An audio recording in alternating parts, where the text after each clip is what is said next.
혹시 이런 고민 해보신 적 있으신가요? 이 사람이 나를 좋아하는 걸까? 아니면 그냥 나 혼자 착각하고 있는 걸까? 카톡은 계속 오는데 확신은 없고, 만나면 분위기는 나쁘지 않은데 뭔가 애매하고. 그래서 결국 우리는 그 사람의 행동을 하나하나 해석하기 시작합니다. 답장이 빠르면 의미를 부여하고, 말투가 부드러우면 기대를 하고, 연락이 조금 뜸해지면 불안해지고.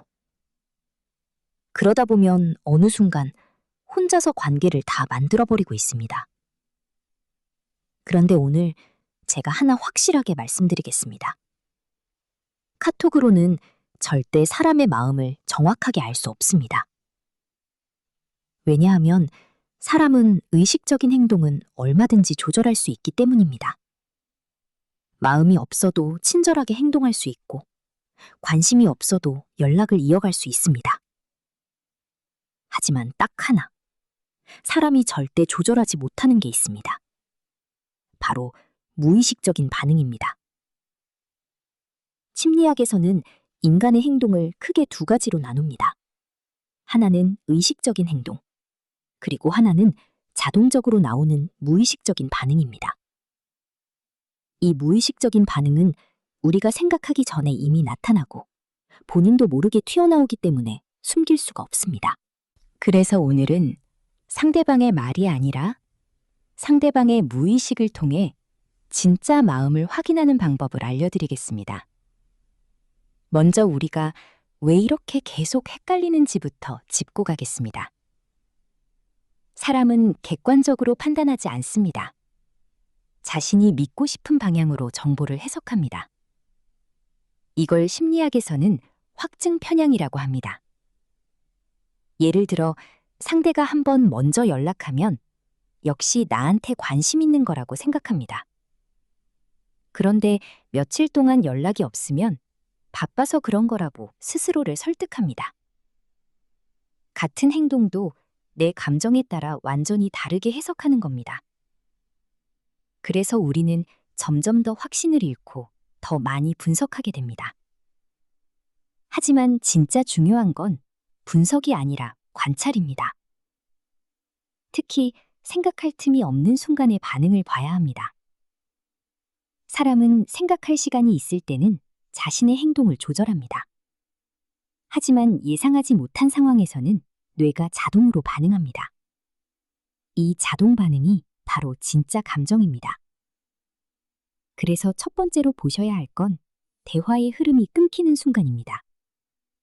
대화를 하다가 일부러 2초 정도 말을 멈춰보세요. 이때 상대방이 어떤 반응을 보이는지가 중요합니다. 만약 상대가 바로 말을 이어간다면 이건 좋은 신호입니다.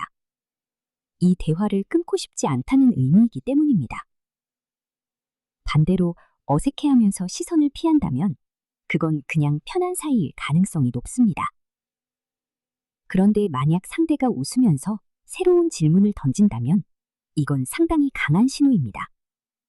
이 관계를 계속 이어가고 싶다는 무의식적인 반응이기 때문입니다. 두 번째로 보셔야 할 건 시간에 대한 태도입니다. 사람의 말은 믿기 어려울 수 있지만 시간 사용은 절대 거짓말을 하지 않습니다. 가볍게 약속을 제안해 보세요. 이번 주에 잠깐 볼 수 있는지 물어보는 겁니다. 이때 중요한 건 가능 여부가 아니라 반응 방식입니다. 정말 관심이 있는 사람은 시간을 다시 만듭니다. 이번 주는 어렵지만 다음 주는 괜찮다고 말하거나 다른 날짜를 먼저 제안합니다. 반대로 관심이 없는 경우에는 그냥 바쁘다는 말로 끝납니다. 사람은 좋아하는 사람에게는 시간을 만들고 관심 없는 사람에게는 시간을 핑계로 사용합니다. 세 번째로 보셔야 할 건 감정에 대한 반응입니다. 대화 중에 가볍게 자신의 상태를 표현해 보세요. 요즘 좀 힘들다고 말해보는 겁니다. 이때 상대의 반응이 중요합니다. 정말 관심이 있는 사람은 이유를 묻고 상황을 이해하려고 합니다. 감정에 반응하기 때문입니다. 하지만 관심이 낮은 경우에는 그저 정보를 받아들이는 수준에서 끝납니다. 사람은 좋아하는 사람의 감정에는 크게 반응하고 관심 없는 사람의 감정에는 최소한으로 반응합니다. 네 번째로 보셔야 할 건 반응의 속도입니다. 우리가 웃긴 이야기를 했을 때 상대가 얼마나 빠르게 반응하는지를 보세요. 감정은 생각보다 먼저 나옵니다. 그래서 진짜로 공감하고 있다면 반응이 빠르게 나옵니다.